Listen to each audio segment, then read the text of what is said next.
Jika di Jakarta, petugas evakuasi pasien positif COVID-19, di Palangkaraya beredar sebuah video tim medis Rumah Sakit Umum Daerah Dr. Doris Silvanus Palangkaraya, Kalimantan Tengah melakukan evakuasi salah satu warga yang terserang penyakit batuk dan polek viral di media sosial.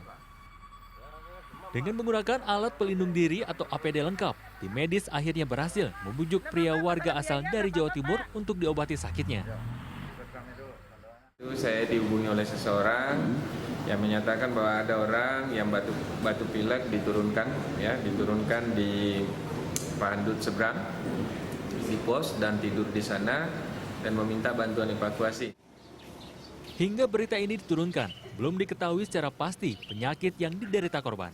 Saat ini tim medis RSUD Doris Silvanus masih melakukan perawatan intensif kepada warga yang belum diketahui identitasnya ini.